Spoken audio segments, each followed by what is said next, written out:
Go into your working folder and open up Magic Wand PSD, and we used that one in the previous lesson, and open up a new one called RefineEdge.psd. We are going to look at a feature that I really do like, and it is called Refine Edge.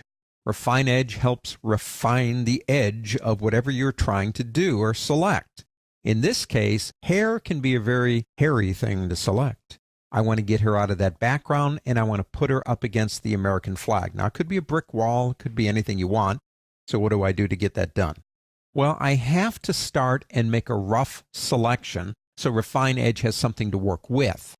I'm thinking that rather than try to make some kind of really difficult selection around that hair, since the hair is a different color than the background, maybe we can select the background with the magic wand and then inverse the selection. Let's try that. Let's come over here. Let's pick up the magic wand. Let's do a tolerance of about 45.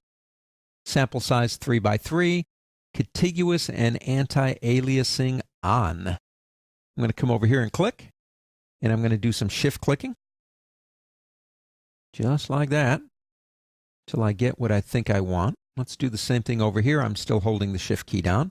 Looks like it got pretty much what I wanted over there. Now, there are some smaller areas in here and over here that I might want to go ahead and take care of now.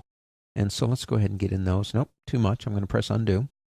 We'll leave that alone and let Refine Edge handle that part. So there is a rough selection. Go up to the word select on the pull-down menu and go down to inverse. So we have her selected, which is what we want. If we make a mask now, it's going to look pretty bad. We need to refine that edge. So let's go up to the word select or click Refine Edge here. Doesn't matter. Either way, you're going to get to the same place. Refine Edge.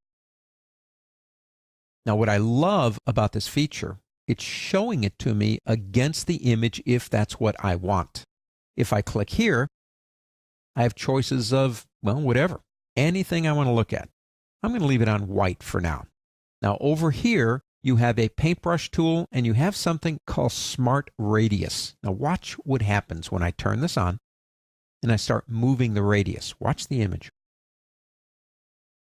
It's trying to make the selection for me by softening it up. It does a pretty good job. Now, we can do it another way. Let's go ahead and take that back down and turn that off. We can use the paintbrush tool. Now, the paintbrush tool does have a width. You can use your left or right bracket keys. That's the easiest way to change its size. And then come over here and paint on the image, kind of like half on, half off. And as you can see, what it's doing is it's attempting to find and soften up that edge for me. This is a neat tool to work with. We're not done. We're just getting started, but it's a pretty cool tool to work with. Okay, let's say we like that. We want to see what it looks like. So we go ahead and come down here. We'll deal with these in a minute. We can come down and say output to a selection. I want to output it to a layer mask because I like control. You could have a new layer with a mask. Up to you. Just layer mask. Click OK. Check that out. Now, I don't like what it did over here, but what I'm going to do anyway is pick up my move tool, and I'm going to move her over to somewhere about like that. That's not too bad. Now, try or even think about trying to make a selection around hair that looks believable using things like lassos. It would drive you crazy. So Refine Edge really helped us out here, and we made a mask, so we have control. Let's go to Magic Wand PSD. If you didn't save the mask that you made from the previous lesson, I got you covered. If you go into Channels, I've got it right here. I want to make that a selection, so I'm going to select RGB up here and Control or Command if you're on a Mac, Control in Windows, click, and there you go. You got the selection.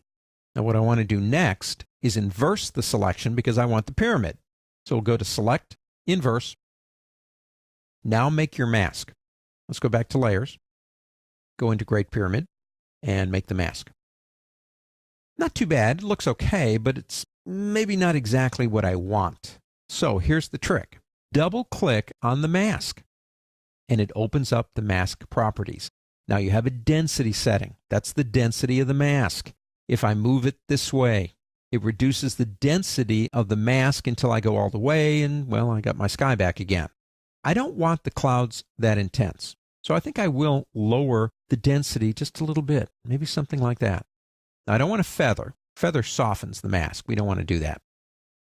Click here on Mask Edge. Now this time, I'm going to click up here, and I want to see it against the image itself. I want to see that image. So let's go here, and there it is. I can now control it and see if I like it. Now down here, you have a smoothing option, a feather, a contrast, and a shift edge. If I go to smooth, that's very subtle, but it's smoothing out the jagged nature, if it has one, of that edge. Feathering, I don't want to feather, but I'll show it to you. Softens the edge. Don't want to do that. Contrast will be more visible on the cap up here, if you watch up here when I change it. Gives it just a little bit more definition. So I want a little bit of contrast, about 25. Now I can shift the edge. Some images, based on their selection, are not quite on the edge that you want, and you can shift that edge if you want to. Let's put that back to 0. I think we're okay on our edge. Now you can choose decontaminate colors, which actually helps it blend in with the image behind it. In our case, we really don't need it, mainly because we did have a blue sky back there in the first place. And I do want it on a layer mask. Click OK, and there you go. Doesn't matter what you're doing. If you need to make a really detailed selection, don't forget that you have Refine Edge to help you out, whether it actually is a selection that we started with on this one, or it's a mask on this one. Doesn't matter. You've got control.